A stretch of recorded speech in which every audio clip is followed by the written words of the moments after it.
Hello, everybody, and welcome into the best in paranormal podcasting. This is Darkness Radio. You know, we have got a really good show today, folks, and occasionally I like to talk about a good conspiracy theory, and sometimes those conspiracy theories are really conspiracy fact. And I ran across a really good book. It was forwarded to me by a good friend of ours, Alan Warren, who really has become a great mentor to me. And he said, Tim, you got to check this one out because this one is gonna change the way you think about Amelia Earhart and Fred Noonan and what exactly happened with Amelia Earhart. But better yet, gives you a really good perspective as to the person that Amelia Earhart is. And he said, and believe it or not, it's based on a podcast. And so I said, well, you know, that's a different spin on it. And he said, now, I don't know if it fits with True Crime Tuesday or if it fits with Darkness Radio. And I said, well, you know, that's interesting too. He said, because it really is set up kind of like the court of public opinion, but in the same respect in that you're kind of thrown into a court to kind of weigh how things happened with Amelia and Fred. But at the same time, it does kind of throw in the conspiracy realm in that there are 4 different ways that you know, Amelia and Fred could have met their end. But I really do love the rich history behind it. And we'll go more into that here in just a moment. I want to bring our guest in first. Our guest is the author of the book, and not only the author, but the host of the podcast that we're talking about. And his name is Chris Williamson. For over 20 years, Chris Williamson has been fascinated with the life, legacy, and disappearance of Amelia Earhart. He created the Chasing Earhart Project in 2017 and ran it with the hope of bringing even more worldwide attention to the case and Amelia's legacy. In 2018, Chasing Earhart, the discussion panel, was hosted in Atchison, Kansas, which is Amelia's hometown. It featured 18 guests on the largest discussion panel ever assembled on the life and disappearance of Amelia Earhart. In 2019, Chris created and launched the popular podcast Vanished alongside co-host Jenni Taylor. In honor of the 85th anniversary of Amelia and Fred Noonan's disappearance and ongoing legacy, Chris has released his first book, Rabbit Hole, The Vanishing of Amelia Earhart and Fred Noonan. Let's welcome in now to Darkness Radio, Chris Williamson. Hi, Chris. Hi. What an intro. Thank you. I'm honored to be here with you. So I really appreciate this. Looking forward to it, Tim. I really appreciate you being on. You know, the book is so fascinating. Rabbit Hole is one of those books where you start into it and immediately you're just sucked into it. You're brought into it because you want to learn more about Amelia Earhart. Amelia Earhart is not just an inspiration to women everywhere as a role model, an idol, someone who is someone to be lifted up, but I think really a role model and an idol to everyone. So much so that, you know, I got to tell you, Chris, right off the bat, I have my idols that I look up to. One of my idols that I look up to is the writer, author, and his name escapes me as I go to say it. But you know, happens all the time for me. The book I Am Amelia Earhart. Brad Meltzer, he's a good friend. Brad Meltzer. There you go. I couldn't get Brad, and I just had Todd Goldberg on the show. So sure. on True Crime Tuesday, who works closely with Brad as well. So, you know, I've been reading Brad's stuff for years, and of course, as I go to say Brad's name, it blanks out of my head. That's the way it is. Yeah, sure, you're a great fan of his, Tim. But when Brad is making up his sequences of who he's going to do this series about, of course, he made up a book about Amelia Earhart. Of course. You just think, when you think of great Americans, when you think of people who push that boundary, when you think of someone who is fearless, and if there was ever a person you put with the word fearless, it's Amelia Earhart. Yeah. Absolutely. Couldn't have put it better myself than that. It's tough to follow, and it's fitting that we're recording this, as I told you off air, we're recording this tonight, which is earlier today. If you Google Amelia Earhart right now, you will see that a statue was unveiled of her in Washington, D.C., in the National Statuary Hall inside the U.S. Capitol. just earlier today, and we watched it live, and we sort of showcase that live on our Facebook group. And I say this all the time in the book, and I say it all the time on the podcast, but it's just another day in the office for Amelia Earhart. She collects accolades, and it's at this point in her, I guess, her historical significance that now you're starting to see a lot of these monuments and things that are sort of being erected in her name. There's certainly not the first statue, but probably, next to Purdue, probably the most important statue of all. And that was just today. So just goes to show you, she's insanely popular, and she's white hot, and it's hotter than it's ever been, her legacy and the disappearance. It's crazy, Chris, when I think about it. We start thinking about how long ago this was, yet it doesn't feel like it was that long ago. It was 100 years ago that Amelia Earhart was achieving some of these milestones in aviation. But when you say 1922, 1924, 1925, it doesn't feel like it was that long ago. Why does it seem to us like her achievements weren't that long ago, yet it was almost 100 years ago? Yeah, I think it just has a lot to do with timing. She came in just at the right time in the golden age of aviation. She was, like you said, in the late 20s, early 30s. Of course, she disappears in 37, is declared dead in absentia in 39. So, it's not that long ago that she was sort of out there doing the things that have enshrined her in the collective consciousness, forever. And Earhart was sort of breaking new ground and really stepping into, sort of the main stage, stepping onto the main stage and shattering glass ceilings. It's not that long ago because, she's been gone for 85 years. It's when they disappeared. July 2nd was the 85th anniversary. Her and Fred Noonan vanished over the Pacific Ocean, depending on who you believe. But it's not that long ago. And 8 decades, when you look at it, it seems like, 37, not too bad. But this is a case that's got a massive amount of staying power. And I think if you do research even badly, you'll see that Earhart is still, like I said, she's still white hot. And not only on the disappearance side, of course, that's always going to be a big deal, but the legacy side too. I really think it's just because there's not a physical, it's not the 1800s. It's not the 1600s or the 1700s.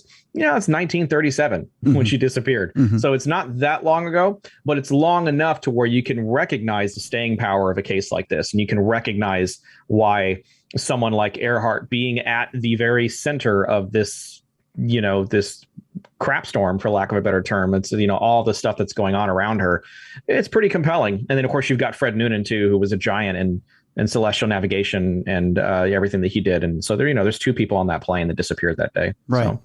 We're going to get to, in the second half of the program here, we're going to get to exactly what could have happened to Amelia and Fred on that fateful day where they disappear. We're going to tackle that in the second half. I want to familiarize our audience with exactly why you're here and familiarize people with how you came up with your podcast. Now, Vanished is not the first podcast you've ever done. Vanished is a podcast that split off of, I believe, an initial podcast called Chasing Earhart, correct? That's right. Yeah, we did Chasing Earhart for quite some time. We did for several years, and we recorded about 100 episodes of that show. And about a year before that show ended, I started sort of pre-research on what would become Vanished Amelia Earhart. I had no idea what it was going to be called. Like everything I've done, it's for the most part, it's sort of on the fly. It starts with an idea. And then that idea sort of gains a little bit of structure, very skeletal of nature at first, and then it starts to flesh out and it starts to become a living, breathing thing. We had done Chasing Earhart for quite some time. I had sort of grown a little tired of the format of that show, just sort of a cut and dry format that we had done. And I didn't really see a way to sort of revolutionize or change that show very much. And for practical reasons, we had talked to everybody who was willing to talk with us. We had talked to everybody on the legacy side, on the disappearance side that we could gather in the span of a couple of years. And Vanished was this idea that I'd had a very long time ago, but sort of hadn't fleshed it out until I started talking to Jenni Taylor, who's now my co-host for the show. And it really started with a single question. If I had 200 eyewitnesses to a modern day murder trial, in a modern day murder trial case, if you're sitting in a jury, is that a slam dunk? If I'm prosecuting that, is that a foregone conclusion? I'm going to win that case. Absolutely. No problem. Sure. 10 times out of 10. Or is there some wiggle room for a defense attorney, a really good one, to get in there and say, well, maybe not so fast. And so we took that idea and we say, well, one of these theories, Japanese capture, which we'll get into a little later, actually does have hundreds of eyewitnesses in the Marshall Islands and Saipan that came into contact with either Amelia Earhart, Fred Noonan, or the Electra, or a combination of those three. And so we looked at that as, hey, is this the truth at last? To quote a really wonderful book by Mike Campbell, who wrote that book a while back. How does this work in a court of law? If we're sitting in a jury trial, if you're sitting in a jury trial case and you're hearing witnesses, experts, and evidence cross theory for the disappearance of Earhart and Noonan, what would sell you? What's it going to sell? What's it going to take to sell you? Are you going to be convinced on eyewitness testimony? Are you going to be convinced on a mountain of circumstantial evidence? Are you going to be convinced by the official U.S. government explanation for what happened to her? There's almost different types of evidence for each theory to support it. So the question is, what does it do? How are you bought and sold, and how does that work by a theory and by a jury trial? And so that was really the original idea for Vanished and for Vanished Amelia Earhart. And we took that trial by jury concept and just went full tilt with it. And that's sort of what that show has become known for now. And that's a fascinating concept in itself. Tell me just a little bit so I can differentiate here. Chasing Earhart sounds like an intriguing title as well. What was Chasing Earhart about that you needed to bank so far to a different direction? What was the meat and potatoes of Chasing Earhart? Well, Chasing Earhart was really just sort of my selfish attempt at an interview show that I had for, the idea for years. And I remember having 25 original guests. I've still got the list around here somewhere, the original list from way back from 8 to 08, 09, and, around that time before I did anything for the show. And it was just the idea was just to collaborate with as many people as I could, interview as many people as I could, compile. And so you had sort of this really wonderful representation of all these people that have been working on the Earhart case for a very long time in one area or another, whether it's on the disappearance side or the legacy side. We split that down the middle pretty hefty when it comes to what we do. And then you've also got, the sort of the double meaning of Chasing Earhart. Everybody's chasing Amelia Earhart, whether it's the legacy or the disappearance or a given theory or something of that nature. And we thought it'd be a great, fun double meaning to sort of represent the entirety of a project. Really nice and tight, really easy. And that was the structure of the show. We shot a documentary. We have about 40-ish hours of documentary footage. We shot probably almost 50 individuals in 12 or 13 different, states all over the country. And then the idea was like, hey, we could have these people on the podcast too and do an accompanying sort of podcast that would allow us to not leave any information out, because you obviously can't put everything into a 2-hour documentary or even a multi-part series. It's just impossible. So that was really what it was. And it just became Vanished was really sort of taking that idea and taking everything that happened in the Earhart case up to, I think it was 82 years at that point, because we did it in 2019, and just burn it all down, just burn all of it down and just start from scratch, because everything, as far as I was concerned, that had been done up to that point, as important as it was, it just wasn't yielding any results. And you figure after 8 decades in this case, and it just swallowing people whole continually, and people going to the grave not knowing what happened to Earhart, I felt like it was time for a change. And that's what Vanished was. And we just took that and just dialed it up to 11, had my now co-host come on board and do what she does. And it was just a really wonderful experience. And we got some really great audio. And this book was born from that, basically the remnants of that original podcast. You bring up a key phrase there, Chris, and that's going to the grave with what they had. When you were doing Chasing Earhart, how many of the people that were surrounding Amelia Earhart at the time that she was around had gone to the grave, and how hard was it to find people with firsthand experience around Amelia and Fred, for that matter? Yeah, Fred's even worse because he didn't have as much of a legacy, and even though we push it aggressively as much as we can, so that's an excellent point. Everybody was gone. Everybody was gone. And you're looking at second and third hand hearsay, sometimes, deeper than that. Luckily for us, for modern day researchers, I'll say that in air quotes, okay. We had people like Elgin Long, who recently passed away, was an absolute giant in aviation and also in Earhart research. And he actually did sort of what I did many years later, but he did it in the early 70s, where he'd go around and he'd actually interview people everybody who was anybody on the case at the time, and he'd recorded on cassette tapes, and he'd interview them. And because of Elgin, because of his family's generosity, and because of the generosity of the family of someone by the name of Leo Bellarts, who was the last person to speak with Earhart officially, we were able to bring Leo Bellarts onto the show in a modern day jury trial case and actually have him testify as the final eyewitness, according to that theory. So, nobody was around. And so you're looking at a lot of secondhand, thirdhand hearsay. You have those tapes, which is very, very crucial, very helpful. And then you just got to look at what historians have written, what authors have written, people who really have gone to ground and really gone back 2 and 3 and 4 generations into her life, and really just done the research and done the work. People like Susan Butler and people like that who wrote those really amazing books. So that's what you're left with. Fortunately for us, she was the most famous person in the world at the time she disappeared. So there's no shortage of video, of audio, of pictures, of all kinds of stuff. I mean, we've even got her final photo. Again, this is in quotation marks for people who are listening to this. We have her final photo. We have her final takeoff at Ley. We have all that stuff on video and in pictures. So you use that. You use what you've got. You utilize the collective quality of the archives like Purdue and like the George Putnam Family Archive and, the Amelia Earhart Birthplace Museum. And I could go on and on and on. But yeah, you've got a lot to pull from. Luckily for us, we're not guessing at a whole lot, but there is a ton of speculation when it comes to the disappearance. Oh, and there's no guessing in this book whatsoever. Again, folks, the book is Rabbit Hole, The Vanishing of Amelia Earhart and Fred Noonan. Again, our guest is Chris Williamson.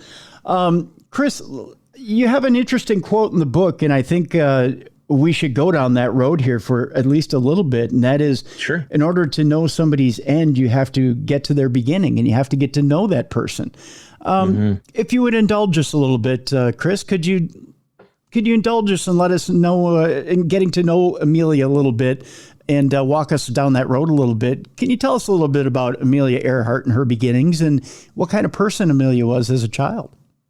Yeah, she's born and raised in Atchison, Kansas, which is about 90 minutes from where I'm sitting right now. And we did, when we recorded the original show, we did it out of Atchison in its entirety, right down the street from her house and everything, which is special.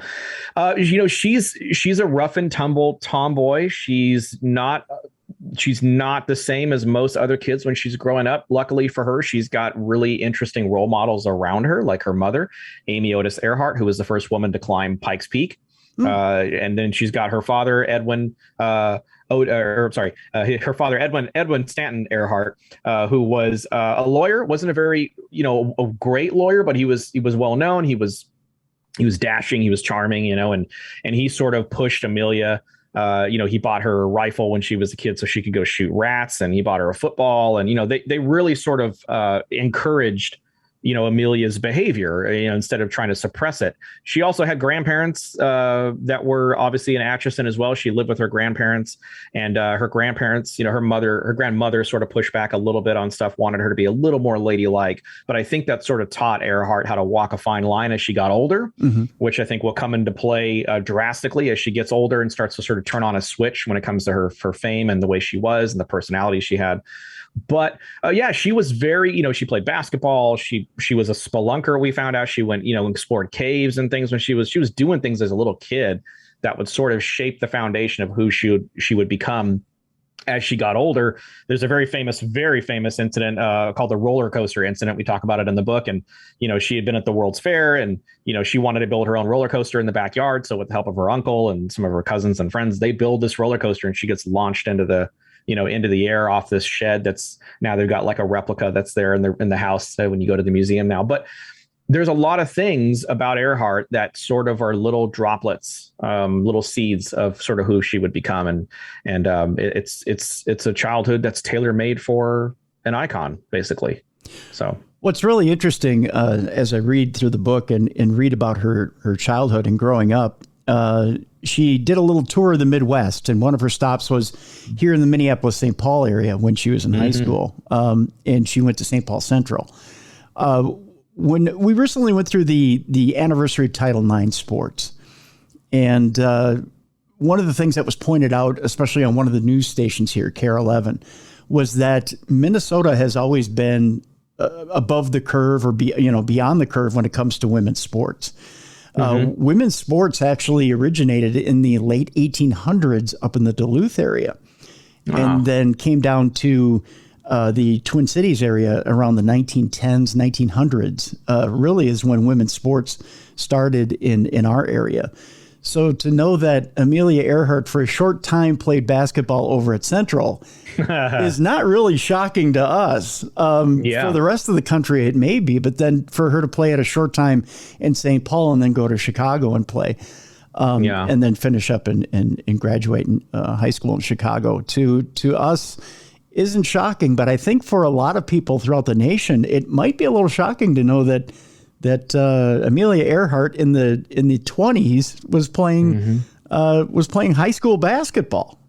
Yeah, and that was that was 1913, 1914, 15. Oh, I'm sorry, the teens. Yeah, the teens. Not the 20s, so I mean, early in the this is you hit it right in the head. Really, I mean, from what we've been told, it was sort of an unhappy time for her. She had been traveling a lot from around, as you mentioned, so nicely there. You put it together so good. I mean, she really traveled. They were sort of like a band of gypsies, maybe not that extreme, but they traveled around a lot, and she visited a lot of different Midwestern states. And there's not a state really.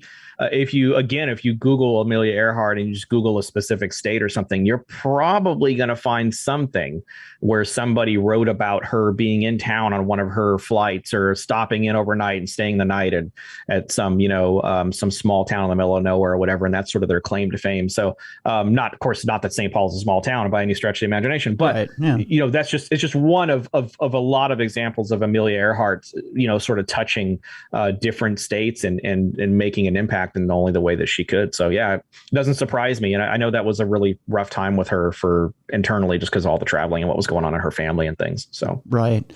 So tell me, where does aviation kind of crawl into this scenario? Because obviously she was doing things that women just weren't doing at the time, although women here were doing at the time, which was participating in sports. But there were other things that she was doing, like you mentioned, the roller coaster. She was doing some other things, spelunking, which was just not an activity that women were doing. But she was doing what at the time was I guess deemed tomboy activities. But where does the love for aviation come in, or where does flying all of a sudden become something that she's inspired by? Yeah, that's a good question, because she's really not inspired by it at all until she goes up for the first time. So she sees aircraft at, these different these different festivals and circuses that they called them at the time, and flying air shows and things at the time. And she's seen aircraft, but she didn't really, she wasn't really that impressed with it. And that might be sort of the story of her life, because when she meets George Putnam, her future husband, not that long after this, she's not that impressed with him. She's kind of, it's not a big deal. But she goes up with a gentleman by the name of Frank Hawks, who's a World War I flying ace. So it takes you back, it kind of sets the scene. And there's a very famous quote where she says, "As soon as I was off the ground, I knew I had to fly." So again, just a switch flips mentally for her. And she just holy crap, I got to fly. And with her, it was, she had, at the time that she had done that, she had time. She spent time as a nurse. Had a stint as a nurse in World War I. She was even a patient herself because she got really deathly ill. She was a social. By the time she got the friendship flight, which we'll talk about in a minute, when she gets to that point, it literally launches her off the catapult. She's a social worker in Boston, which at the time. So she's doing all these things to make herself. To be able to pay for her flight and to be able to get her first airplane, and to put time into it, to pay Nita Snook, who flew with her and was her first flying instructor, was also with her when she crashed her first airplane, actually out at what's now LAX. Mines Field, I think it was back in the time. So she's not really that impressed until she goes up. As soon as she tastes air, that's it. It's all over for her. And she just decides, okay, I'm going to go hard on this, as hard as I can. And that's exactly what she does. And she steps into the record books, on the during the friendship flight when that happens, and it just blows everything out of the water, everything that had come before it. Or some people would argue even Lindbergh. So, it's not really like the first time she saw it. It's the first time she experienced flight. That was really what turned it for her. That's what turned everything. As we sit here and talk about Amelia, you ask yourself the question, is greatness born or is greatness made? Because it seems like everything she puts herself to, it's 150%. She's just into it. Her mind is focused. She gives every bit of herself into it and won't let up. It doesn't matter. And there's a lesson to be learned there, right? I think, I mean, even that's why her story speaks to, that's why there are children right now that continue to write to the Amelia Earhart birthplace home, which is, where we talked about just earlier, where she grew up and was born and raised in. They continue to write her for them yet, and I was sort of in the same position when I was young. I always thought that she just flew off into the sunset. There was like nothing left for her to do. She broke every record. She just exit stage left, and that was it. And that's power you can't buy. It really is. I mean, she had that, as you mentioned, she had that ability to just like everything she did, she gave everything of herself in order to accomplish it. She knew that the first sacrifice you make for anything that you dream about is yourself. Yeah. She just got it. She has what I like to call it. She really did. And she changed the game forever, as that statue in Washington, D.C. now will represent. It really is one of those situations where this is a woman who didn't know how to fail. And if she did fail, she took it in stride and she didn't quit. And she didn't get turned off by it. She wasn't afraid of it. She knew that failure was a part of progress. She knew that failure is part of the plot. That's the whole point of doing what you're doing. And she was a master. She was an absolute master. And I think people, if you do research, like I said, even badly, if you look her up, you'll see that she was an absolute master. Yeah. And, we'll never have another Amelia Earhart ever. She's one time. Mark one, basically. Do you think we'll never have one, or will we have someone similar? Do you think that maybe the makeup is in someone's DNA to be like that, and that it just takes the right conditions, or that society could make someone like that maybe, and I'm not making a political statement here by any means, sure, Chris. I don't mean to do that on any show that I do. But could there be the right societal conditions where a woman steps up and says, you know what, I'm not going to take guff from anybody anymore, and I'm just going to do my thing. I'm going to be the best there is at what I do, and I'm going to go out there and achieve what it is I want to achieve. Yeah, there are certainly women out there that are doing that, and you know who their example is? It's Amelia Earhart, which is pretty amazing. That's pretty remarkable. So I think somebody coming up in that time, so first of all, you're never going to have another golden age of aviation. You never, we're not going backwards. So the coming up in that time frame at that point, when, as we talk about, I think it's the second segment of the book, there's 1,000 ways to die in the sky at that time. There really was. It was a very dangerous time. The planes were also, well made, depending on who you talk to. They could withstand, she walked away from 11 crashes in her career. Oh. That's insane. Think about that. How many people do you know that walk away from one, and how much of a miracle that is, let alone 10 more. So, it's one of those situations where I don't know if we'd have the exact circumstances that would allow us to present somebody that would be able to do the things that she did. But I think you certainly see that with people like Wally Funk and people like astronaut Abby, no matter what their age is, no matter what their, where they're at in their career, they're doing these wonderful things. And I think they're doing them partially in the name of Amelia Earhart because of the respect that they've got. And I can tell you that we would have never gotten some of the people that we got to participate in the Chasing Earhart project if it hadn't been for Earhart's legacy, sort of convincing them. Because I had to court people. I had to really coax them and be like, hey, this is, they sort of look at me sideways a little bit when I first reach out to them and say, well, we're doing an Amelia Earhart project. We think you'd be a great fit. They know nothing about Earhart except the legacy. They know about that. They know that they're doing it, in her name. But yeah, she definitely bred creativity. She bred power. She bred women in aviation and women in aerospace and STEM. This is a woman that was in Purdue, one of the great universities of our country, in the 20s and in the 30s, especially in the 30s. teaching women that were going for general degrees that they could be better than her. They could go higher, faster, farther, stronger, whatever, however you want to say it.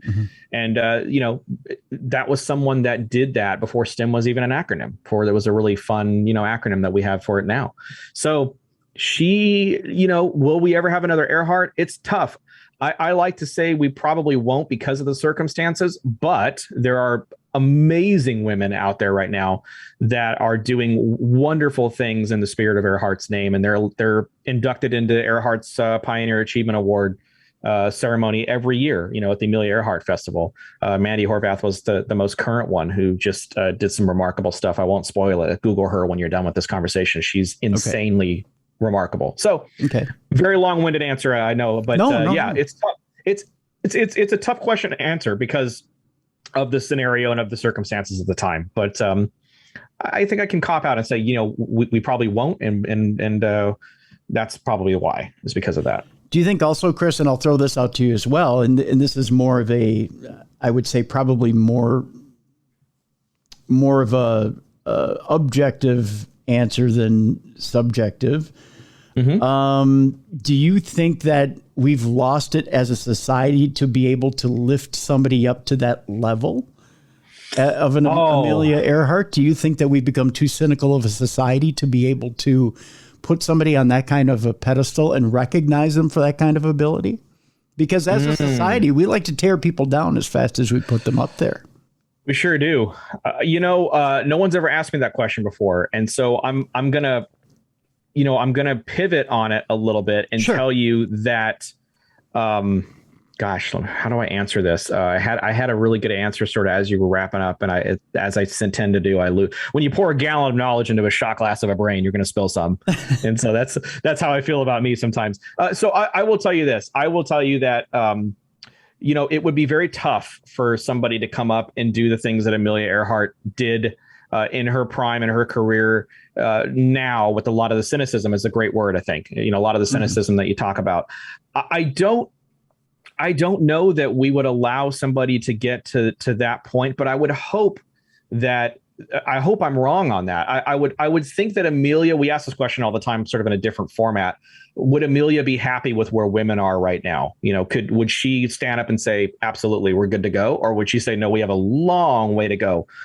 That's a difficult question to answer, depending on who you talk to. And I wouldn't pretend to I would let people like Lisa Cotham and people like that are in the book that could answer that more expertly than I. But I would say that I don't know that Amelia Earhart would be very happy with where we're at right now. We're very small percentages when it comes to women in aviation and aerospace and STEM and things. They're fighting for that. Women in law. We talk about that with Jen all the time on the show, being a woman at the forefront of this investigation now, and sort of like being, in all these different shows and things now. But, again, a long-winded answer is probably not. It would be a lot tougher now, I think. She'd have to deal with a lot more, especially with online stuff and social media. If she were to say one thing, she was very outspoken, as you know, very strong feminist. She didn't really, I don't want to say she didn't consider what she said. She absolutely did. But I think when she really felt strongly about something, she really put her foot down. And I don't know how well that would have been welcomed in a modern society. Yeah. But I could be totally wrong on that. I could be totally off base on that. But that's just based off of sort of what I've experienced personally and sort of what some of the women involved in our projects have told us. Well, that's the thing. One statement that offends one group and all of a sudden there's a firestorm. And it overshadows whatever accomplishments you might have made. Yeah. And another interesting aspect is, her husband, George Putnam, who I have a huge amount of respect for. And I think without him, we wouldn't be having this conversation right now. She had the best publicist on the face of the earth, during pretty much the majority of her career. Putnam sort of rubbed people the wrong way because he would sort of step on people and to get Earhart into the public eye more and everything. He had obviously a very vested interest in Amelia Earhart being successful and really becoming the face of women in aviation. And that's not to discredit Amelia at all. Without her and her presence and the way she was, never happens, never in a million years with a million George Putnams. But Putnam really did give her the platform and did give her sort of the expertise, allowed her to sort of walk a fine line. And he sort of allowed her to, he was totally fine with being in the shadow and let her shine, and him sort of being sort of the power behind the success of Earhart or what, however you want to call it. Everybody looks at it differently, but yeah, that would have been different. That would have been difficult because Putnam probably would have stepped on some people and rubbed some people the wrong way, and Earhart would have had to deal with some fallout for that. Yeah. So much more difficult times, I think, in certain ways to navigate now, believe it or not, than it would have been even then. And as we will get into when we talk about the disappearance, much more difficult now to disappear than it would have been then. Yes, too, as well. Very much so. Well, let's take our break. When we come back, let's get a little bit into the friendship flight. We'll get into the beginnings of Amelia Earhart's aviation career. And then we'll get into the 4 scenarios of what potentially could have happened with Amelia Earhart and Fred Noonan. Our guest is Chris Williamson. He's the author of Rabbit Hole, The Vanishing of Amelia Earhart and Fred Noonan. Also, we'll have a link in the description of this program to get you to that book. The site is intotherabbithole.net if you're wanting to get to it right away to get a copy of that book. Also want you to check out Chris's podcast that's out there. It's called Vanished. And it's season 2 is now just been wrapped up, correct? Chris? Yes, correct. We're in hiatus, so working on season 3 very lightly right now. All right. So we want you to check out the 2 seasons of Vanish that are out there. Again, fascinating concept on Vanished. And I want you guys to check that out as well and get into that. When we come back, we'll talk more about Amelia and Fred. We'll talk about Amelia's beginnings in aviation. And we'll figure out what exactly happened to Amelia Earhart and Fred Noonan. Now, we may not nail it right on the head, but we'll get a good idea of what might have happened to the 2 of them. It's coming up next on the Best in Paranormal Podcasting. This is Darkness Radio.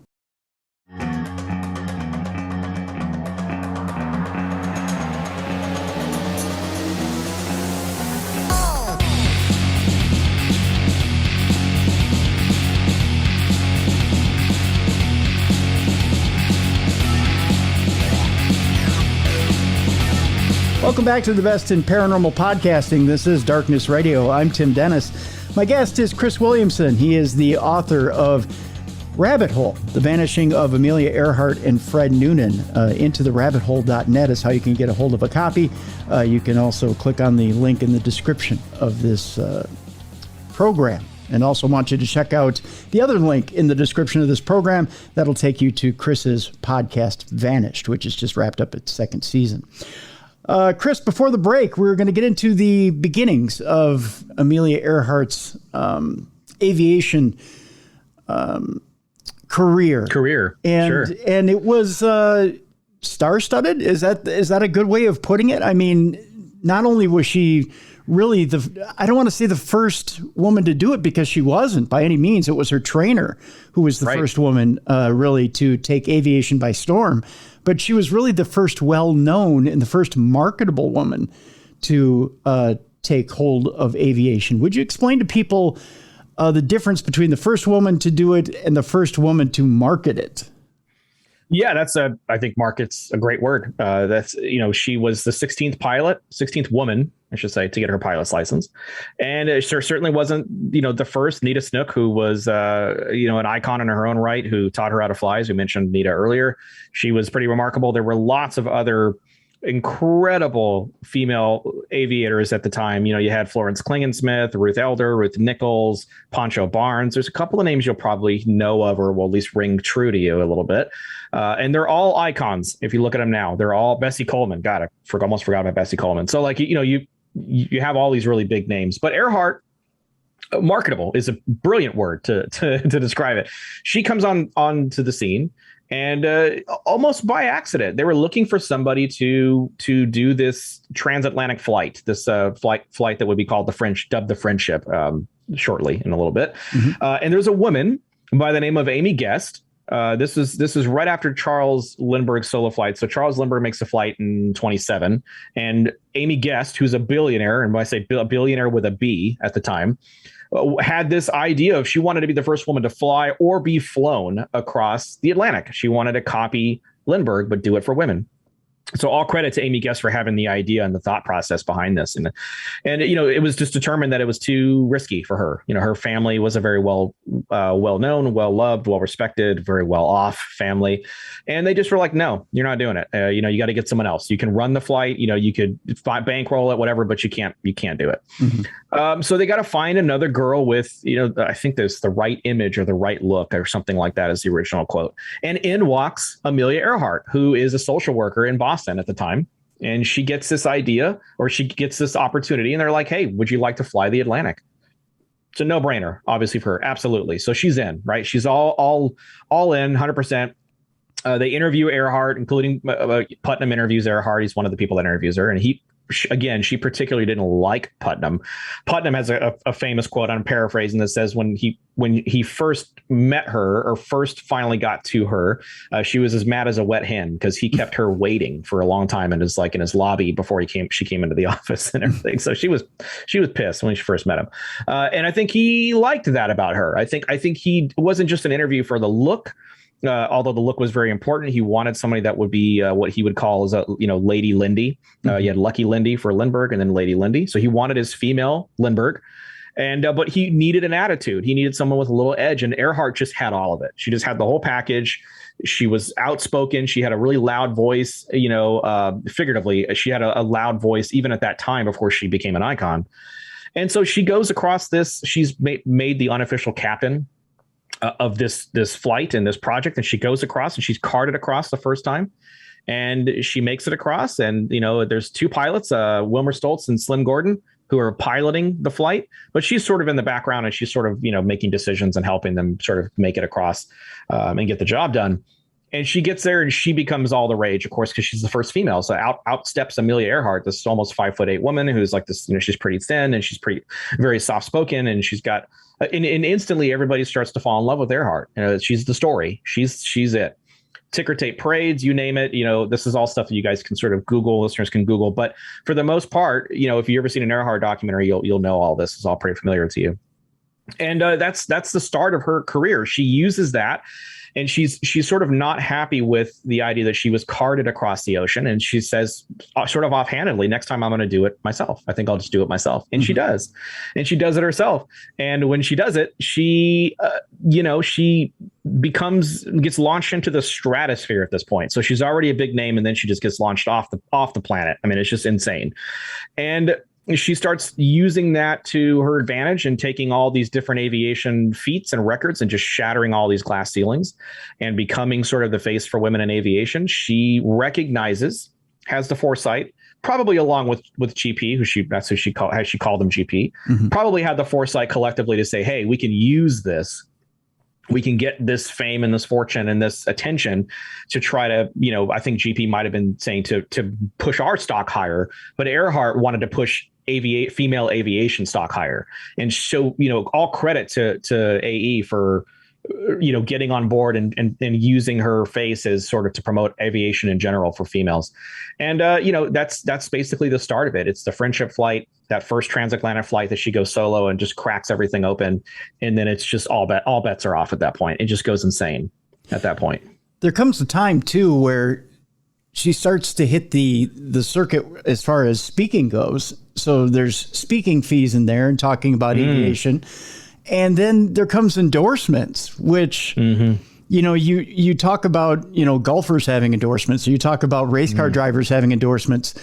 This is in an era where it's unheard of for someone in private industry to be selling endorsements for just doing your job.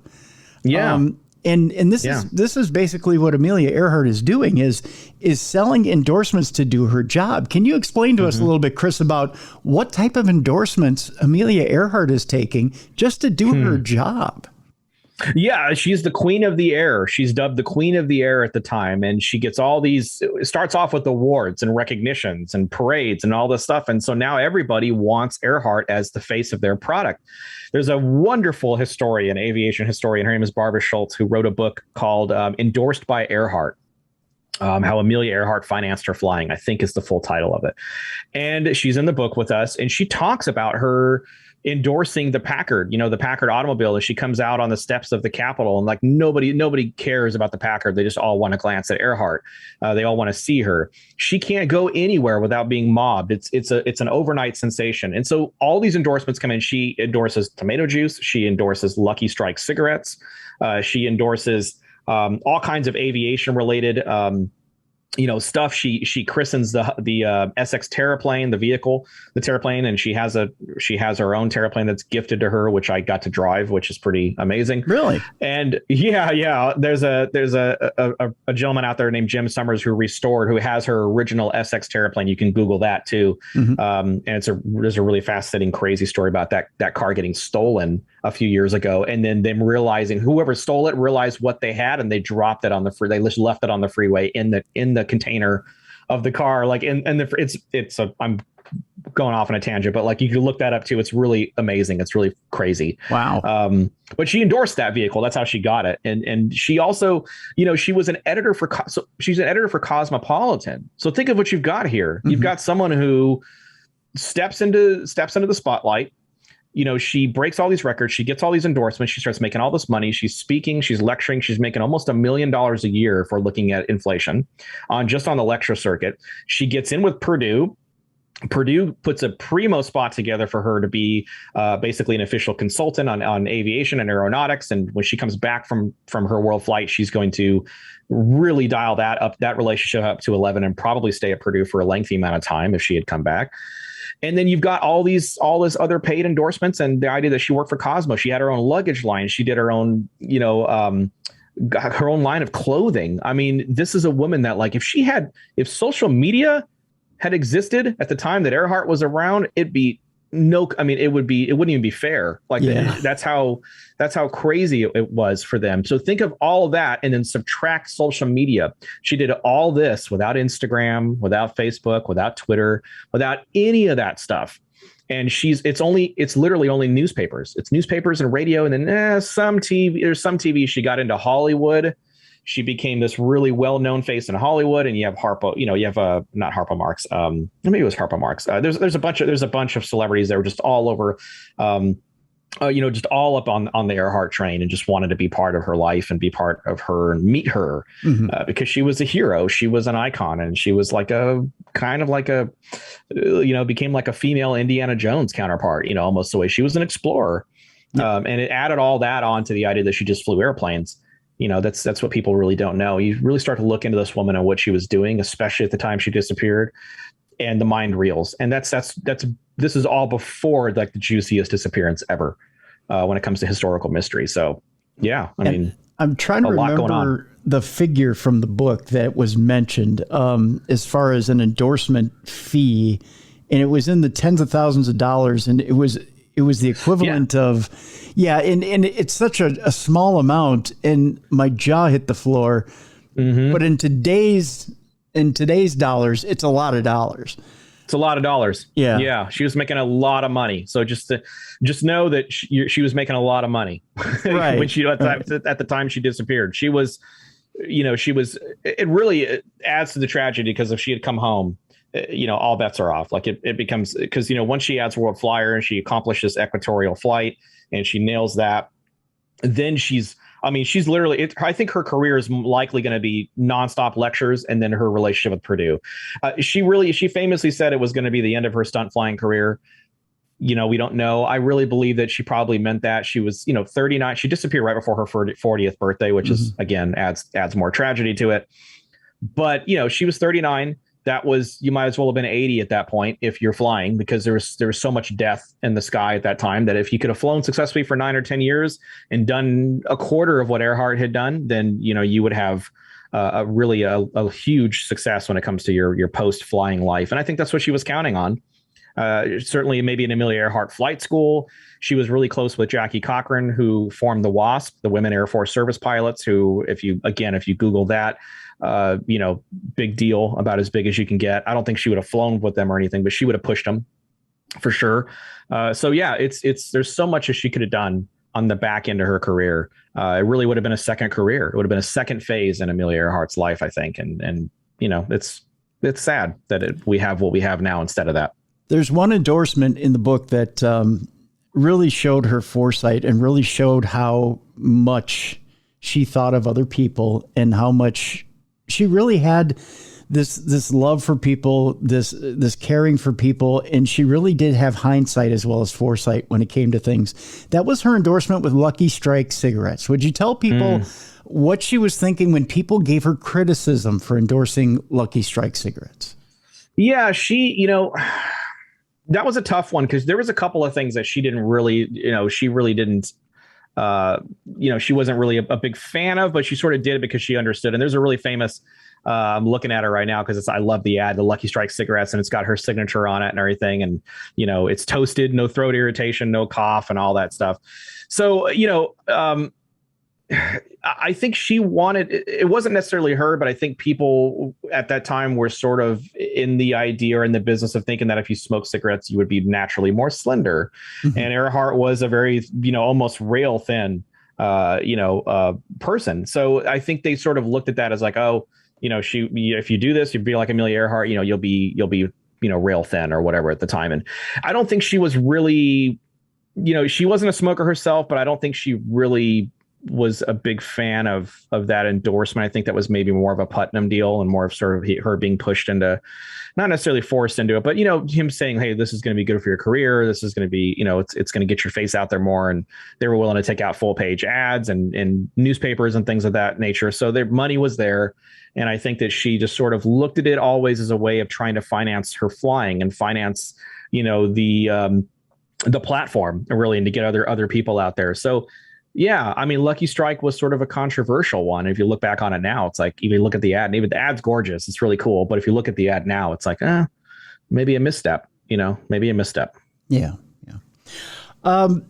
So at this point, she's taken on the endorsement. She's really kind of at the apex of what we can consider her public life. I mean, she's really kind of taken life by the short and curlies, I guess we could say, for lack of a better term. I don't have a better term to throw out there. So that's the one I'll use. But at this point, there's another challenge in front of her. And I guess we'll get to that challenge here. And that is the fated flight. The fated flight with Fred. And that is getting up there and getting around the world, essentially. How does this cross her desk? How does she decide that this is it? This is what I want to do. And the challenge of it, because let's think about this for a moment here, Chris. She's got to refuel somewhere. She's got to get food. There's the issue of, relieving yourself. I mean, the everyday struggles that you have with piloting a plane, just being a male trying to do this, getting around the world. But then on top of it, running into different cultures, treaties and making sure you're in friendly countries. And, we take for granted that pilots have GPSs and it's just a nice, smooth flight. There were no GPSs at this time, so you're flying blind. And this is a woman in the skies. And as much as we were not so much of a tolerant a tolerant society at that point, there were less tolerant societies than ours out there that she was going to be landing in. Although Amelia Earhart was fearless, there had to be some trepidation. What made her decide that this was going to be it? Yeah, that's a tough question. She wanted it. So first and foremost, she wanted to leave no doubt that she was a talented, skilled pilot I think she certainly had to understand that she would go down in history, especially at that point in her career. So if she never takes the world flight, I think she probably would have known at that point, hey, I've done some pretty historical things. She really wanted to end with a bang. She really wanted to go out and leave no doubt that she was one of the greatest flyers ever. And that's why she did it equatorially, because she wanted to take the longest path she could possibly take. And, I think she just wanted to do it to sort of put the exclamation point on her career.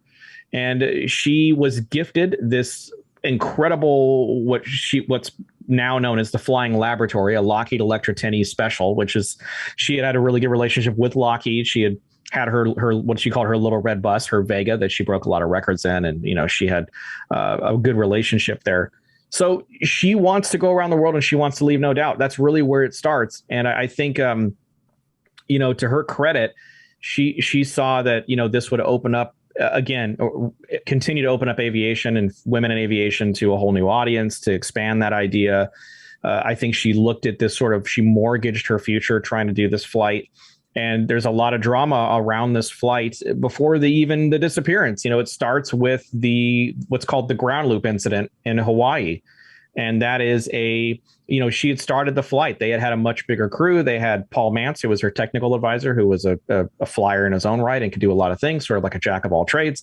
Then you had Harry Manning, who was, a really remarkable guy in his own right. And then you had, of course, Fred Noonan. You had George Putnam, her husband, and then Earhart. So you had like 5 people that left Oakland. They took off from Oakland. They go to Hawaii. And in Hawaii, I think it's March 20th in Hawaii that year, everything changes. She ground loops and destroys her aircraft. And ground loop, for people who are listening and don't know maybe what that is, the closest way I can describe it to you, and this is how a gentleman by the name of Gary LaPook described it to me, is if you take an empty grocery cart, like you're in a grocery store, and you just push it down the aisle empty, well, eventually it's probably going to turn in on itself or turn outward on itself. It's going to kind of go this way or that way. And that's basically what happened. The plane turned in on itself and it just shattered. There's, again, images of this crash in great detail, the aftermath of the crash. That changes everything for her, because not only now do they have to postpone the flight, rebuild the aircraft, but they now have to change directions. So instead of starting with Howland Island, which is the area where this disappearance begins and everything sort of becomes a whole nother ball game, instead of starting with that and kind of knocking that out of the way early while you're fresh, you're now tacking that onto the very end of the flight when you're the most taxed and you're the most tired, and it's the longest hop of all of them. And so I think that ground loop really changed everything. I think, but as far as what she wanted to do, I don't think there was any doubt. She could have easily have just not done it after the ground loop and just never taken the flight a second time. But she didn't know how to process failure, I think. I think it's almost like it's almost like an internal mental block. You can't process, you can't end on that kind of a failure. And so she took another shot at it. And that second flight is where everything changes and where the whole book changes and the whole story changes and it becomes something else entirely. Let me ask you something from a supernatural, spiritual frame of mind here, Chris. This is going to seem kind of weird because in the beginning of the book, you cite something from somebody that you had interviewed who had sat at Amelia's home, her childhood home. Yeah. And said she had sat in a place where Amelia had sat and dreamed in a place where Amelia had dreamed. Sure. And it almost had a celestial connection to it. Yeah. To Amelia. So you knew she was a dreamer. You knew that she had her head in the clouds. She had her eyes in the stars. And you knew that she thought bigger concepts and thought about bigger things. But did Amelia have a concept of not just bigger things, but a higher power? And maybe that this was a message to her that maybe this wasn't the time. Maybe this wasn't the place. Maybe you should think about it. Maybe, we should skip this for now, or maybe this isn't your voyage. Did this ever come up in conversation that you found in your research? I have never found any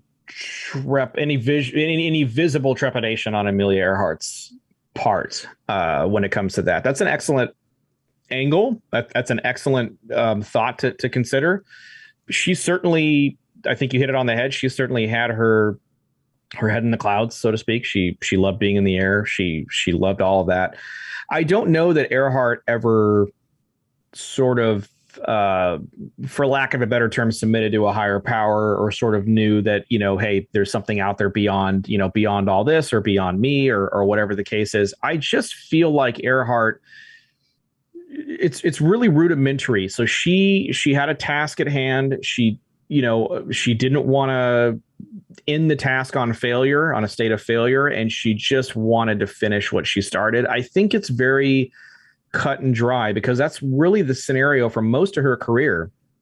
When she does these things, she's basically she's standing in point A, she's got a point B in mind, and she just goes from point A to point B, and she just keeps her head down and she just does it. And I really think that, that ground loop and that failure, there's really no other way to look at it. That failure on that spectacular of a stage would not have sat well with Earhart. And that sort of goes back to the friendship flight when I talked about this with you at the top of the show, and her sort of even making it across, right? She made it. She broke the record. She did all these wonderful things. Even then, internally, she was squeamish. She didn't feel right about taking the accolades. She didn't feel right unless she did it her way, or completed it the way she felt it needed to be completed. I really think that's what you've got here. You've got someone that just didn't want to fail spectacularly on the end of her career, and just wanted to complete it, just wanted to hammer it home. And I think it maybe, and that's, you could look at that as her being too stubborn, her maybe not being able to see the forest for the trees, so to speak, for her to maybe not see that, this is a very risky, bold move. But Earhart said, famously, what do dreams know of boundaries? I mean, she really didn't see any kind of any kind of box that she put herself in. There was no box. There was just the vastness of the skies. And I think it really can be as cut and dry as that. Stubborn, absolutely. There's probably no doubt that there was a pigheadedness and stubbornness to her, for sure. She's had it her way. She was notoriously bossy at times. She knew when she wanted something, it was that way or the highway. There's definitely some of that in there, for sure. Yeah. But it's just a matter of, did she feel like there was a higher power? That's a question, I guess, that Earhart would only be able to answer. And, if you look at some of her writing and stuff, there might be something in there where she sort of had some trepidation, but not that I've ever noticed. Nothing that's ever stuck out. Was the ground loop the only thing that got in her way before the actual takeoff for that fateful flight? Yeah, that was it. I mean, that was, they were leaving Hawaii and heading from Hawaii to Howland. I mean, that was it. So they were going to knock that out quick and get that out of the way. So the ground loop obviously stops everything, because it's not just, a chip in the, I mean, she wrecks the plane. If you look at the images, it's bad. And so they have to go and they have to push it back, and they have to take the what's left of the plane and ship it on the SS Lurline, which is the name of the ship, I believe. And it went back to California, and it was there for quite some time. It took, again, this is where it gets a little foggy now. So this is where certain things sort of change. Some people believe it took approximately 11 branches of the United States government to come together to rebuild that aircraft in the middle of the Great Depression. And so a lot of people use that to say that maybe this flight and sort of the underlying reasons for the flight, or reasons that might have gotten added after the fact, have a lot to do with that. The idea that it was a quid pro quo scenario, maybe. And this is a woman, we talk about it early in the book, I believe. She had a distaste for war, especially after her experiences in World War I as a nurse, and seeing the fallout of war firsthand and all that jazz. And so she might have had to have a little bit of arm twisting going on. Hey, we rebuilt your plane. You're going to do something for us. We're either going to, and that's where it starts. Is she a spy? Is it a casual thing where she's just taking some pictures? Is she going out to get lost on purpose? So that would give the United States government a chance to mobilize in areas that they didn't have a lot of reconnaissance in at the time. Take your pick. It's you could go down any one of those, and you can will it be psychologically satisfying? I don't know, but you could go down either one of those, and you could find evidence to support that. But that's, is that confirmation bias, or are you just deep in a rabbit hole that you can't get out of? And that's kind of the definition of the book. In 1936 or 37, were they expecting her to fly to Germany or Japan, or even Italy for that matter? So she starts out, let's see, she is in Burbank, she's in New Orleans. So she's going to Africa. She's going to Dakar. She's going to, Port Darwin, Australia. She's not going really through or into Hawaii, or I'm sorry, into Japan or anything. She's going to Bangkok. So she's in Bangkok. Singapore, not really in Singapore. She's in Bang Wing and as a Kopang, and then Port Darwin, and then Lae. which is Ley, New Guinea. If you look at the flight, it's Ley, New Guinea. And then right in like, or after Ley, in the middle of the ocean is Howland Island. And then Gardner Island is Nicaragua, which is one of the theories is just south of that, just south of Howland, where they were supposed to be at. Okay. About 400 miles south. So yeah, but if you really wanted to be a conspiracy theorist, you could say she was going for the Pacific Theater and that she could potentially be buzzing Japan and maybe trying to take some sort of camera shots or something, aerial shots from overhead. Yeah. Absolutely. We know she met with Kodak, high individuals from Kodak, and including members of the U.S. government behind a closed door meeting. Not that long before the world flight. I forget exactly the exact date off the top of my head, but we know that she met. We know she was an avid photographer personally. She just loved to photograph. She was a big deal. We know this is a flying laboratory. We know it was made to collect air samples, believe it or not, water samples and things of that nature. So she was doing a lot of sort of reconnaissance work on that from that standpoint. But yeah, you make an excellent point. I mean, if she's going to get lost, basically, if that's, let's say that's for a minute, that's exactly what it was. And that they all she was doing was getting lost, quote unquote. And that would give the U.S. government a chance to mobilize and do what they needed to do. And she was sort of the decoy. We have a lot of people that are aboard the project that believe that Earhart would not have been a spy. She would actually have been the decoy, the reason for them to get over there or whatever the case is. Because they're not going to put Earhart in harm's way, right? Right.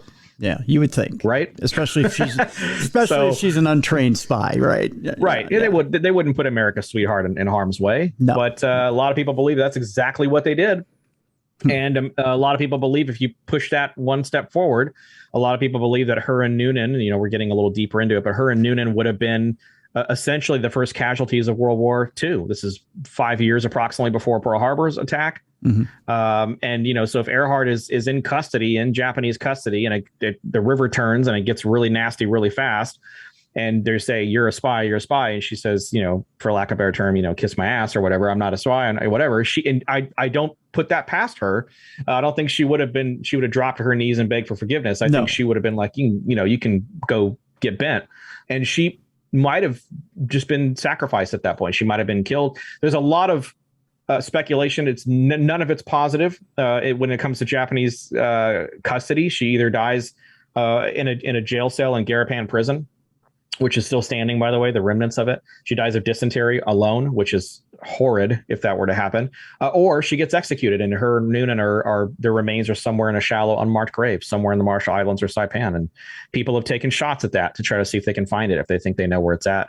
And we talk about that in the book during Japanese capture for trial by jury for that too. And it just gets wild. Gets real wild. That's one of the potential 4 outcomes that could have happened to both Amelia and Fred. Sure. Yeah. That's one of the 4. And we start with foundational. So we start with crash and sink. The official story of the U.S. government is that Amelia Earhart and Fred Noonan, after, the majority of their flight, were almost there, and they lost all radio communications with the Tasca. The Tasca is a little Coast Guard cutter that is stationed off the shores of Howland Island. It's there to do what they normally do, which is to guide planes in, refuel them, offer them some R&R and get them back on their way. And she never, ever makes positive two-way communication, radio communication with the Itasca. So it's real important as we get into some of the theories here. She never makes that radio communication. They talk to each other, but they never communicate back and forth like we are right now. They never say, hey, can you hear me? Yeah, I can hear you. All clear. It's never happens. So she takes off from Ley. They get close to Howland. She is telling them, we have what's called the Itasca call logs, or the radio logs, taken by Leo Bellarts and some of the men that were on the Itasca in the radio room talking to her. And they are frantically, as she gets closer and closer, and there appears to be more and more issues, they get a little more frantic. And so does Earhart. Earhart, as she's approaching in, she says things like, we must be on you, but cannot see you. Gas is running low. We're flying at 1,000 feet. Unable to reach you by radio, things like that. We're about 200 miles out. I'm about 100 miles out. So she's telling them roughly where she feels she is at, according to Fred Noonan's navigation. Remember, there's a second person on this plane. Right. Fred Noonan was using celestial navigation to determine, to get them around the world. And again, I won't go too much into this, but if you're on a flight of that magnitude, that's the guy you want with you. So she's she's putting her trust in Noonan. She's leaning into him aggressively, basically, and she's freaking out when they're not where they're thinking that they are. On the other side, the Itasca is frantically writing down what's called S5, which is signal strength 5, which is the closest radio signal you could get at that point in time. Constant streams of S5s, right? Leo Bellarts is so convinced that they're right there that he steps outside the radio room for a second and just expects to see them flying right overhead or coming out of the clouds, and they never show up. So he is concerned, to say the least, that they're never there. And what's interesting, one of the more recent developments is one of the other fellow radio guys in the room that was writing down S5s and trying to keep Earhart's strength and get a bearing, wrote his very last S5 recording was S5 ? Which means that maybe he was making the assumption that she was going further away from them at that point. She says we're on the line 157337, which is a sun line. It's right there. So she's basically telling them where they're at. And her final word is the word wait. And it's the final word on the page on the last page of the book. It's because I feel like it's a powerful word. We're still waiting. Everybody's still waiting to find out what happened to Earhart and what happened to Noonan. Yeah. And so that's foundational. That's basically crash and sink. The idea that she and Noonan and the Electra are somewhere below the surface, 18,000 feet down in an area that's roughly the size of Texas, if you're searching for it. So that's crash and sink. And the idea that maybe she just ran out of fuel and a lot of little things added up to them having a really bad day, basically. Thanks. So theory 1. That's theory 1. So theory 1. Theory 2 would be... So theory 2 is something called castaway. And the way I explain this when I do promo and stuff now is that I think it's important to realize if you take crash and sink as the baseline, Howland Island is ground zero, right? So you put an X on Howland Island. That's where they're supposed to be, according to the official statement. Okay. So now it's important to determine how far away these other locations are. So, and you got to take into consideration the idea that she's saying gas is running low. What does she mean by that? Well, we don't know. We don't know if she meant by I'm down to E, or I'm down to my last reserve tank. I'm down to half a tank. We don't know. So this puts her roughly 405 miles away. So having said all that, this puts her about 405 miles away-ish from Howland Island, from ground zero. And the idea here is that they happen upon, they can't find Howland. So they try to go to they try to find the nearest available, island they can put the plane down on ground as opposed to the water. And they happen upon an island called Gardner Island at the time. It's now called Nicamororo Island. And they put the plane down successfully on a coral atoll there that's like semi-landable. It's a really bad area environment-wise, just so you know. So we're kind of trying to set the scene here. And she uses if you buy into the theory, she uses the remainder of her gas to send out what's called post-loss radio signals. And what's interesting about the post-loss radio signals is when they occur. So she goes down. There's these signals that go out. There's people all over the planet that are picking up these signals due to skip and the ionosphere and the way that works. And there's so much stuff that goes into that. But she's sending these signals, if you're buying that they're from her, and it's actually lining up on low tide, high tide times, historically speaking. So like, low tide comes in, she cranks open that engine or fires up that engine and starts sending out radio signals frantically as fast as she can. High tide hits, she succumbs and stops. And then they wait for high tide to go back, low tide to come in, and she hits it again. And that happens for several days after July 2nd. And really, essentially, until the tide is too strong and just pulls the wreckage over the side of the island, and it's a steep drop from there, and it's all coral, and it's just destroyed in millions of pieces. We don't know what happened to Noonan in this idea. The idea that Noonan maybe sustained a head injury on landing and maybe never even made it out of the plane. We don't know. But that puts Earhart on this island by herself for days, for weeks, for months. We don't know how long. But Tiger, the International Group for Historic Aircraft Recovery, have worked on that island for 13 or 14 expeditions now, and they've collected a mountain of circumstantial evidence. So if you're sitting in a courtroom, again, you've got the official story for crash and sink. Theory 2 is going to give you a mountain of circumstantial evidence. So would that be enough to convince you? Including, the heel of a woman's shoe, the heel of a man's shoe. There was a sextant that they thought belonged to Noonan, determined later it wasn't Noonan's.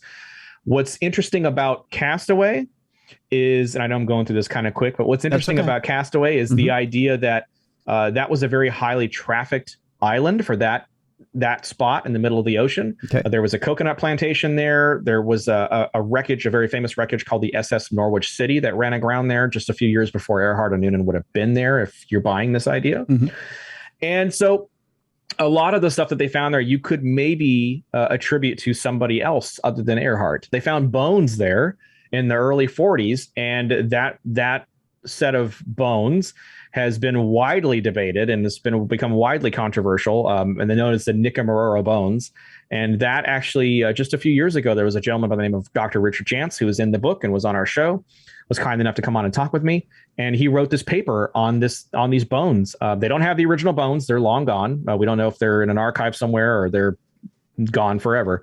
But he basically utilized his name, his experience, incredible amount of experience, to make a determination that the bones found on that island were misdiagnosed.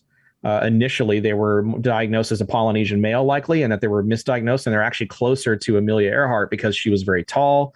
Her bones would have been closer to that of a man if you look at strictly skeletal material. I'm paraphrasing, highly here, but I would highly recommend people to go out and check out that Nikamororo Bones paper. It's very highly technical, but it's a really great read. And so that's basically, in a nutshell, a very tight one, Castaway, and that's theory number 2. So now we're down to 2 more. Okay, so the Japanese internment is which one, 3 or 4? We end the book on Japanese capture. Okay, so that's 4. So then the third one would be what? So the third one is by the standards of the Earhart case is the newest one. Okay. Now we won't be able to say that for long. That's all I can tell you. And hopefully in the next few months, people they'll see that when that hits, and there's other stuff that happens with Earhart. Mm-hmm. But it's something called the Buka hypothesis or the Buka theory. It's also known kind of friendly wise as the turn around and go back theory. You can look at it a couple different ways. Okay. And that one, in a very tight nutshell, it's championed by a gentleman by the name of Bill Snavely and his team Project Blue Angel. And they are the only ones in this entirety of the case in 85 years to actually have an aircraft. So that's you got to put that out there. That's sort of like the elephant in the room that nobody mentions, right? So except for me when I'm doing these promos and things. So he basically goes out and he's doing some traveling. He's looking around for Earhart's plane. This is years ago, probably 20 years ago now. And he is in Buka, and he's visiting with some of the local tribesmen there and some of the chiefs there and the elders that are in the village. And he says, hey, they're asking, what are you doing here? And he's like, I'm looking for Earhart's plane.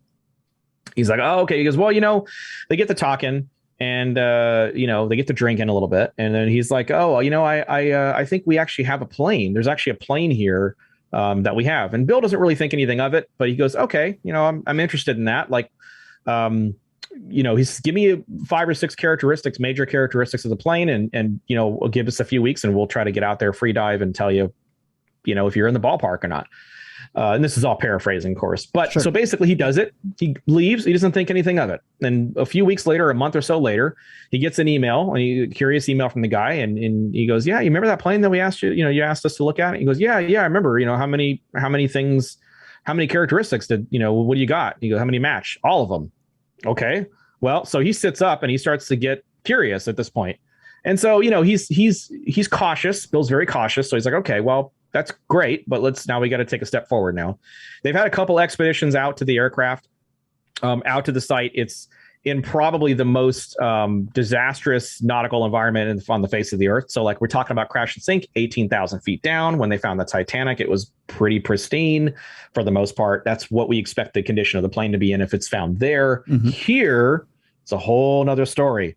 Here, you've got about 3 or 4 feet of coral wrapped around the entirety of the aircraft. So you can't just like float down there and scratch off a serial number and be like, all right, we're done in a couple hours. It's impossible. Yeah. Bill has fronted hundreds of thousands of dollars of his own money. And they did a GoFundMe and raised a few grand to bring Mike Orange over, who got some really stunning ROV footage on the second Buka expedition that they went out there and did. They've also got this landing light lens that they pulled from the wreckage on Buka 1. And they've determined that, it's very likely that it fits an Electra 10E. Could also fit a bunch of other planes too. So you can't really lean aggressively on that. And Bill, I think to his credit, knows that. So the theory is really, really quickly is that Earhart and Noonan make an executive decision. They're flying. They They run into anticipated headwinds, much worse conditions than they thought. They burn a lot more fuel than they initially anticipated burning. And this has to do with something called flight radius, which is basically how far you can make on half a tank of gas. That's what you got to look at. That's your flight radius. They determine they can't make Howland because they're going to run out of gas. It's exactly the scenario that Crash the Sink states that it's going to happen. And they have the foresight to see that. And they decide to flip a 180 and turn around. And they are experiencing extreme weather, which historically speaking, we know that there was extreme weather over Buka at the time.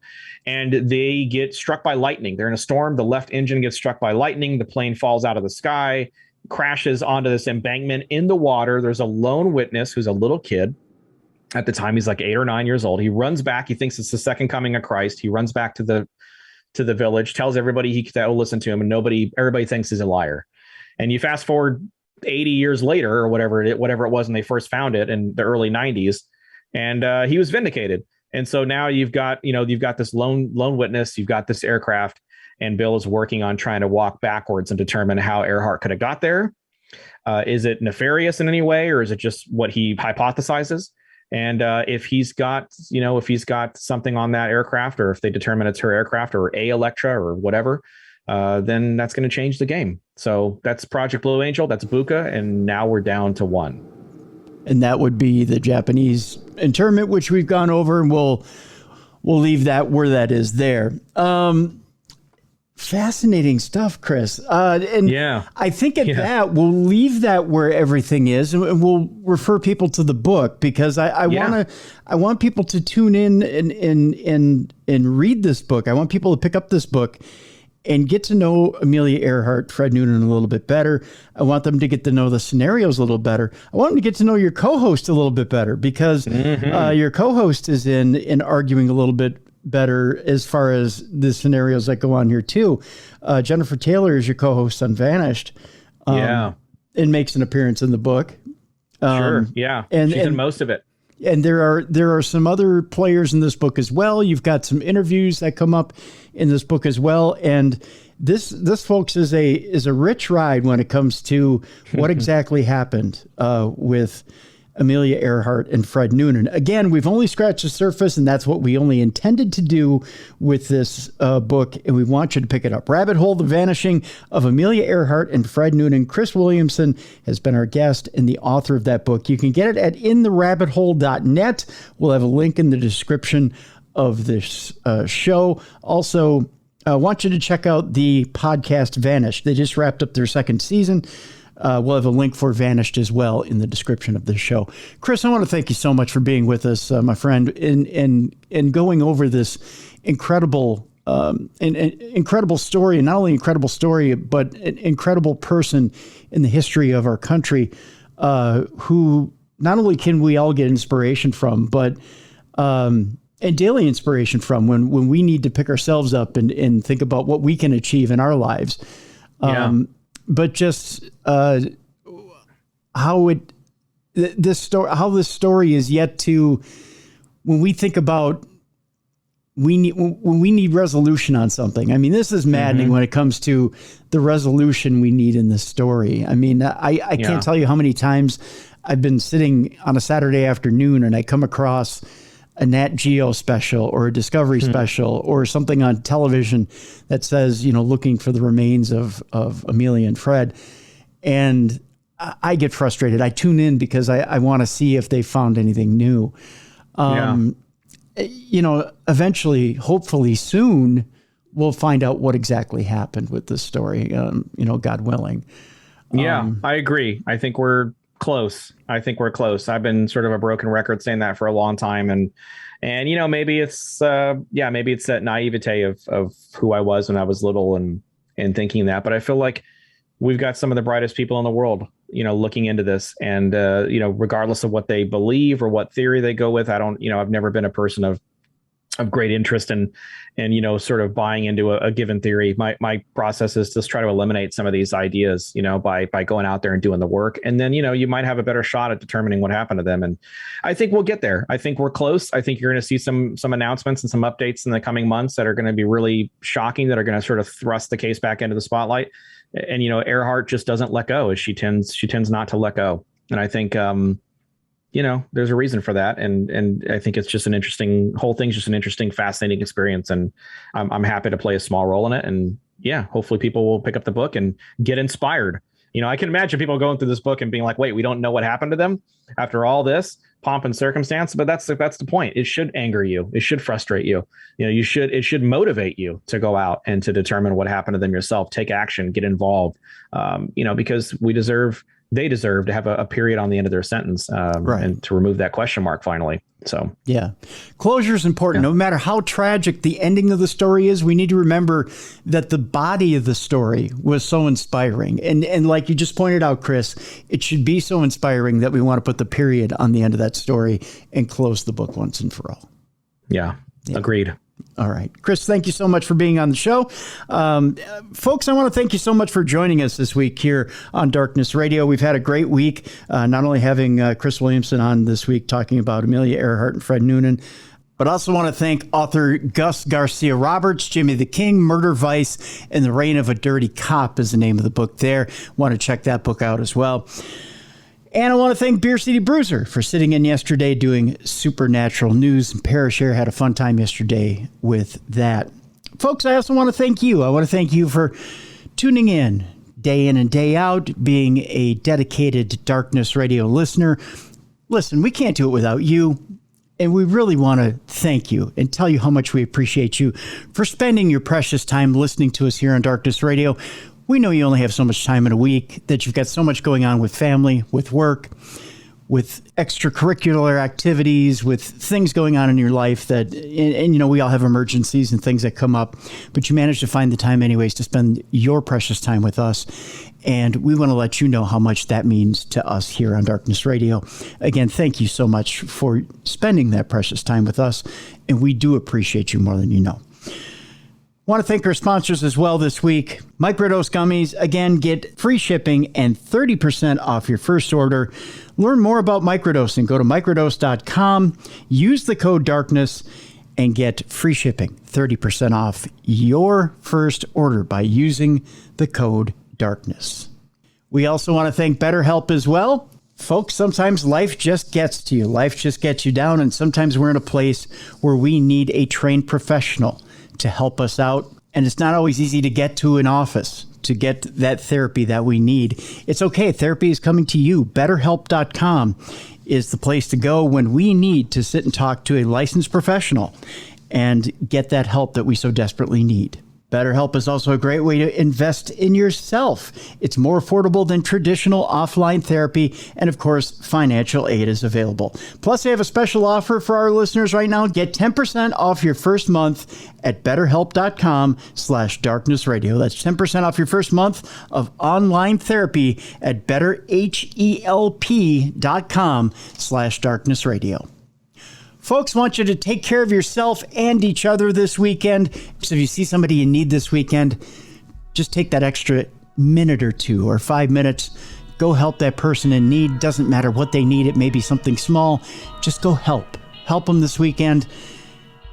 If you do an extra favor, if I do an extra favor, if everybody does a little extra favor this weekend, we end up helping each other and the world becomes a little bit better place. It's been a little colder and darker lately. Let's make it a little bit better, a little bit warmer, a little bit nicer place for everybody to live in. We know we want a better world out there. We keep complaining and talking about it. Let's make it a reality. Let's start this weekend, shall we? Do it for your buddy, Timmy. We'll see you next week right here on the best in paranormal talk radio. We got brand new shows for you next week. We got some good shows for you next week right here on Darkness Radio.